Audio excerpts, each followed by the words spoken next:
Let's find this deer. Okay, blood. Look at that. Oh, a bunch of blood trails, but that looks good to me. Tie it on that stick there. Oh, hopefully that's a good camera angle. So I think that's better. Tie on the stick there. Blood there. Over. Okay, blood there. Blood on that leaf. That's some decent blood there. Look at that. My hunting buddies recommended the toilet paper, so don't kill me in the comments if that's not something people do. But I'm figuring it's biodegradable and I might not have to pick it up. So blood there. Okay. Blood. Blood, blood, blood, blood. You know what you should buy? Like gallons of luminol. And then just like come out here and spray it and then see what like glows infrared. Okay, more blood there. That's a lot of blood right there. Whew. I'm just gonna stick sticks in the ground next to where I find blood. So deer went from that stick to that stick to that stick to that stick to that stick to that stick. So I'm trying not to like disturb the leaves so that I don't accidentally like overturn any leaves that have blood on them. That's blood. That's blood. So stick there, there, there. Let's wrap this guy. So blood there. I think the deer must have gone that way. So blood. Any blood on this log? Oh, hey, mister. Look at that little slug. Is that blood? That's blood. That's blood. That's a little stick. I'm gonna put some toilet paper on it. I mean, I'm not liking how little blood that was. Okay, so blood there. Blood there. Cool glass bottle. Let's see what we got. Turning. Can I do it this way?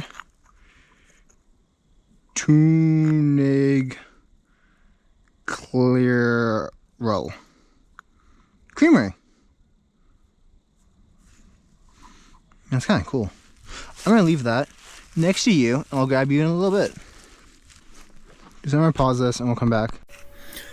I shot the deer at 6 p.m. and then spent 3 hours at home just relaxing and getting some dinner in me, waiting for it to settle down into bed so I didn't spook it out and have it run farther. And then I entered the woods back around 9:30 and then spent from 9:30 to 3 a.m. searching the woods till I lost the blood trail.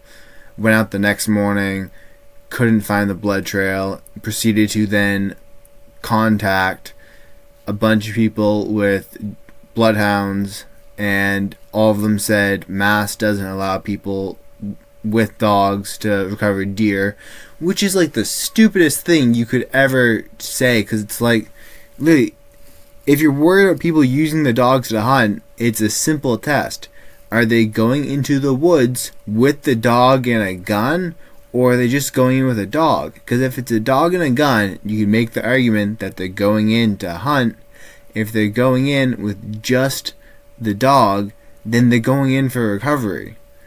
Like, at least dog on a leash.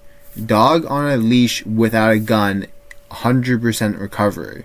You take the dog off the leash, yeah, I guess the dog could bite the deer, but I mean, you'd really need a pack to do that. A single dog isn't going to do much damage to a deer, especially a bloodhound.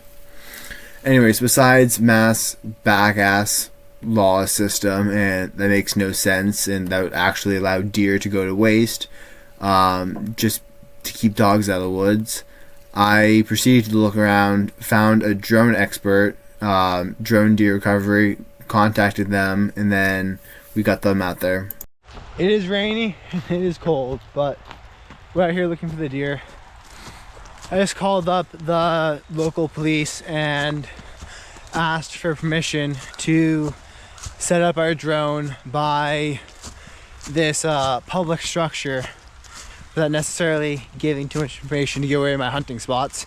But they said, we can't give you permission, but you gotta do what you gotta do in order to get your deer back. So we took that as permission.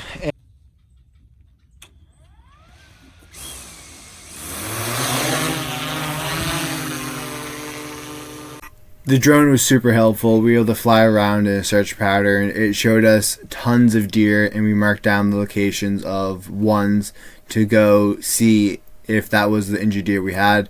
This is kind of our flight path. I said, how many how many people are in, like, with the drone unit. He's like, oh, there's like 6 of us.